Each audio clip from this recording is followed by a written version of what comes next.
Hello guys, good morning. ಇವತ್ತು ನಾನು ಹುಳಿ ಅನ್ನ ಮಾಡ್ತಿದ್ದೀನಿ. ಸೊ ಅದಕ್ಕೇನೇನು ಬೇಕಂದರೆ, ಒಂದು ದೊಡ್ಡದು ಈರುಳ್ಳಿ, ಒಂದು ಟೊಮ್ಯಾಟೊ ತೊಗೋಬೇಕು, ಮತ್ತು 4 ಹಸಿಮೆಣ್ಸಿನ್ಕಾಯಿ, ಒಂದು 5 ಒಣಗಿರೋ ಮೆಣಸಿನ್ಕಾಯಿ ತೊಗೊಳ್ಳಿ. ಸೊ ನೆಕ್ಸ್ಟು ಅರ್ಧ ಬೆಳ್ಳುಳ್ಳಿ ತೊಗೋಬೇಕು, ಮತ್ತು ಹುಣಸೆಹಣ್ಣನ್ನು ನೆನೆ ಹಾಕೋಬೇಕು. ಒಂದು ನಿಂಬೆಹಣ್ಣು ಗಾತ್ರ ಹುಣಸೆಹಣ್ಣು ನೆನೆ ಹಾಕೋಬೇಕು. ಇದಕ್ಕೊಂದು ಪೌಡ್ರ್ ಬೇಕಾಗುತ್ತೆ. ಸೊ ಅದು ಮಾಡೋಕ್ಕೆ ಮೆಣಸು, ಮೆಂತ್ಯ ಮತ್ತು ಜೀರಿಗೆ ಇದಿಷ್ಟು ತೊಗೋಬೇಕು. ನೆಕ್ಸ್ಟು ನಾನು ಹಚ್ಕೊಬರ್ತೀನಿ ಎಲ್ಲ ಈರುಳ್ಳಿ ಮತ್ತು ಟೊಮ್ಯಾಟೊ ಎಲ್ಲ ಈ ಥರ ಸಣ್ಣಕ್ಕೆ ಹಚ್ಕೋಬೇಕು. ಮತ್ತು ಬೆಳ್ಳುಳ್ಳಿನ ಜಜ್ಜಿ ಹೊಡ್ಕೊಂಡು ಇಟ್ಕೋಬೇಕು. ಒಗ್ಗರಣೆಗೆ ಕರಿಬೇವಿನ ಸೊಪ್ಪು, ಕೊತ್ತಂಬರಿ ಸೊಪ್ಪು ಸಣ್ಣಕ್ಕೆ ಹಚ್ಕೊಳ್ಳಿ. ನೆಕ್ಸ್ಟು ಹಸಿಮೆಣ್ಸಿನ್ಕಾಯಿ ಮತ್ತು ಒಣಗಿರೋ ಮೆಣಸಿನ್ಕಾಯಿ ಈ ಥರ ಕಟ್ ಮಾಡ್ಕೊಳ್ಳಿ. ಈಗ ಒಗ್ಗರಣೆ ಹಾಕ್ಕೊಳ್ಳೋಣ. ರಾತ್ರಿ ಬಿಸಿ ಆದಮೇಲೆ ನಾನು ಏನು ಪೌಡ್ರ್ ಹೇಳಿದೆ ಅದಕ್ಕೆ 2 ಸ್ಪೂನು ಜೀರಿಗೆ ಅಥವಾ 3 ಸ್ಪೂನ್ ಜೀರಿಗೆ ಹಾಕ್ಕೊಳ್ಳಿ. ನಿಮ್ಮ ಫ್ಲೇವರ್ ಜಾಸ್ತಿ ಬೇಕು ಅಂದರೆ ಜಾಸ್ತಿ ಹಾಕ್ಕೊಳ್ಳಿ. ಜೀರಿಗೆ ಜಾಸ್ತಿ ಹಾಕಿದ್ರು ಏನು ಪರವಾಗಿಲ್ಲ, ಚೆನ್ನಾಗಿರುತ್ತೆ. ಈ ಥರ ಹುರ್ಕೊಳ್ಳಿ. ಕಪ್ಪಗೆ ಹಾಕ್ಬಾರ್ದು. ಮೆಂತ್ಯ ಒಂದು 1/2 ಸ್ಪೂನ್ ಸಾಕು. ಜಾಸ್ತಿ ಹಾಕಿದ್ರೆ ಕಹಿ ಆಗಿಬಿಡುತ್ತೆ, ಜಾಸ್ತಿ ಹಾಕೋದು ಬೇಡ. 1/2 ಸ್ಪೂನು ಮೆಂತ್ಯ ನೀಟಾಗಿ ಹುರ್ಕೊಂಡು ಈ ಥರ ಹುರ್ಕೊಂಡಿದ ನಂತರ ಮೆಣಸು ಹಾಕೊಳ್ಳೋಣ. ಒಂದು 6ರಿಂದ 7 ಸಾಕು. ಮೆಣಸಿನ್ಕಾಯಿ ಹಾಕಿದ್ದೀವಲ್ಲ, ಸೊ ಸರಿ ಹೋಗುತ್ತೆ. ಜಾಸ್ತಿ ಹಾಕಿದ್ರೆ ಸ್ವಲ್ಪ ಬೇರೆ ಥರ ಟೇಸ್ಟ್ ಹೋಗ್ಬಿಡುತ್ತೆ. ಈ ಥರ ಹುರ್ಕೊಂಡು ಎಲ್ಲನೂ ಪ್ಲೇಟೆಲ್ಲ ಹಾಕ್ಕೊಂಡು ಆರಲಿ. ಸ್ವಲ್ಪ ಆರಿದ್ಮೇಲೆ ಮಿಕ್ಸಿ ಜಾರ್ಗೆ ಹಾಕ್ಕೊಂಡು ಪೌಡರ್ ಮಾಡ್ಕೊಳ್ಳೋಣ. ನೀಟಾಗಿ ಈ ಥರ ಪೌಡರ್ ಮಾಡಿಕೊಂಡು ಇಟ್ಕೊಳ್ಳೋಣ. ತರಿ ಆಗಿರ್ಬಾರ್ದು, ಫುಲ್ಲು ಪೌಡರ್ ಮಾಡ್ಕೋಬೇಕು. ಎಣ್ಣೆ ಹಾಕ್ಕೊಂಡು ಒಗ್ಗರಣೆ ಹಾಕ್ಕೊಳ್ಳೋಣ. ಈಗ ಸಾಸಿವೆ ಹಾಕ್ಕೊಳ್ಳೋಣ. ಸಾಸಿವೆ ಹಾಕ್ಕೊಂಡ್ಮೇಲೆ ನೆಕ್ಸ್ಟ್ ಕಡಲೆಬೇಳೆ, ಉದ್ದಿನಬೇಳೆ ಮತ್ತು ಕಡಲೆಬೀಜ ಒಗ್ಗರಣೆಗೆ ಇಷ್ಟು ತೊಗೊಂಡು ಹಾಕ್ಕೊಳ್ಳೋಣ.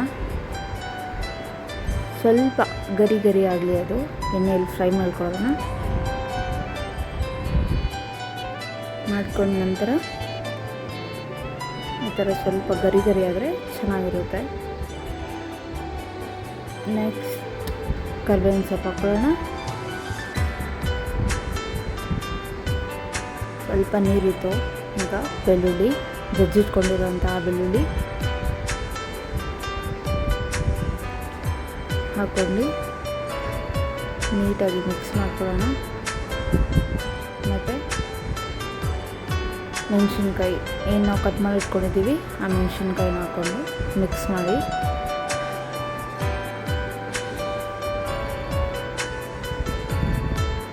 ಈ ಥರ ಮಿಕ್ಸ್ ಮಾಡ್ಕೊಂಡು ನೆಕ್ಸ್ಟು ಈರುಳ್ಳಿ ಹಾಕ್ಕೊಳ್ಳೋಣ. ಸಣ್ಣಕ್ಕೆ ಹಚ್ಕೊಂಡಿರೋವಂಥ ಈರುಳ್ಳಿ ಹಾಕ್ಕೊಂಡು ಫ್ರೈ ಮಾಡ್ಕೊಳ್ಳೋಣ. ಸ್ವಲ್ಪ ಬ್ರೌನ್ ಏನಾಗೋದು ಬೇಡ, ಸ್ವಲ್ಪ ಫ್ರೈ ಆಗಲಿ ಸಾಕು. ಸ್ವಲ್ಪ ಉಪ್ಪು ಹಾಕಿದ್ರೆ ಬೇಗ ಬೇಯುತ್ತೆ ಅಂತ ನೀಟಾಗಿ ಫ್ರೈ ಮಾಡ್ಕೊಳ್ಳೋಣ. ಸೊ ಗೈಸ್, ಇದು ಎಲ್ಲರಿಗೂ ಇಷ್ಟ ಆಗುತ್ತೆ. ಈಸಿ ರೆಸಿಪಿ, ಟ್ರೈ ಮಾಡಿ. ಬ್ಯಾಚುಲರ್ಸ್ ಆಗಿರ್ಬೋದು ಅಥವಾ ಈ ಟ್ಯಾಂಗಿ ಫೀಲ್ ಯಾರಿಗಿಷ್ಟ ಆಗುತ್ತೆ, ಹುಳಿ ತಿನ್ನಬೇಕು ಅಂತ ಅವ್ರಿಗೆ ತುಂಬ ಚೆನ್ನಾಗಿರುತ್ತೆ. ಈಗ ಸ್ವಲ್ಪ ಅರಿಶಿನ ಹಾಕ್ಕೊಂಡು ನೀಟಾಗಿ ಮಿಕ್ಸ್ ಮಾಡ್ಕೊಳ್ಳೋಣ.